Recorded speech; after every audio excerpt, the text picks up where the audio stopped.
employment to us is not, we don't get part-time jobs, we want full-time, and we don't like to go under $10 an hour. Now, there are some exceptions, and ironically, one of the exceptions is in this building. The woman, did you come in the front? Mhm. The woman who greeted you, Mhm. Karen, she's a graduate of Pottstown Works. Okay. And she works part-time here, which we wanted her to get a full-time job, but she had personal reasons that she just really wanted to work here. She really likes the helping people, so that's one of our few part-time workers, and it's ironic that it's, that it's here. But we go for full-time, we go for, the last time I calculated the average wage, it was $12.50 an hour. And that included some people working overtime, but still, that was, you know, that's where we wanna go, cause our goals are self-sufficiency. Our goals are not just get a teenager a job at McDonald's. That is not, that doesn't serve our purposes. We're trying to bring families out of poverty. And the one statistic that we're pretty proud of is, and we have, when we count up the number of people in families and we know who was at risk of homelessness or homeless, one or the other, we've had 33 people, including 15 children, have escaped risk of homelessness in our first year. And we feel really good about that number. We think that's making a positive impact. Absolutely. Yeah. We take referrals from the shelter. We take a lot of referrals of people who have recently moved out of the shelter or come off the streets and are in Your Way Home. We get a lot of referrals from the Your Way Home counselors at the cluster.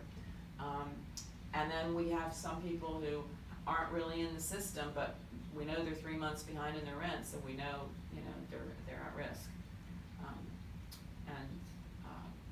And we've, you know, we recruit by, we just put, when we have a class coming up, we put brochures at all the places where we know people look for jobs who don't have their own computers, like the library and the cluster and places like that, and that's what really gets us, you know, kind of the right people, the people that need us.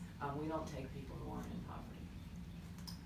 And everybody, we interview, our intake process is pretty complex. You fill out an application, and then we drug test and we background check.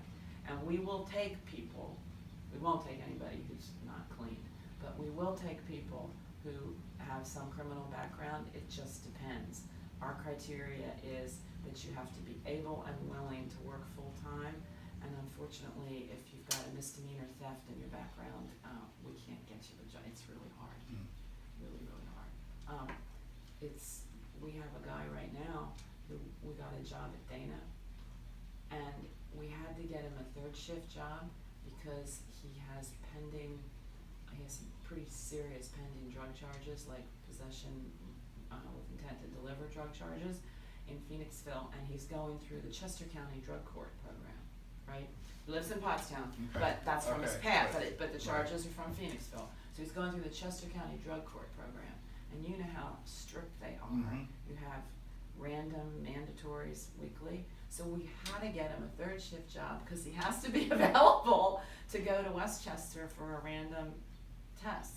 And he's gonna have completed that in September, and then his record will be expunged. And Dana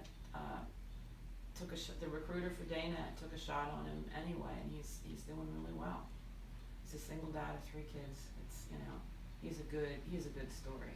But that's how we try to work with people to, you know, to overcome whatever it is, whatever barrier it is. You know, childcare is a big one too, obviously. Lots of single moms, lots of, you know, work with people to try and get them into CCIS, but that's pretty tricky. There's a gap. The subsidized childcare. Okay.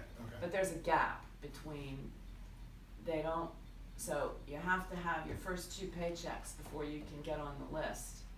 And how do you get your first 2 how do you get to work those 2 weeks if you don't have any childcare? So we really have to get creative with people. So how do you do it?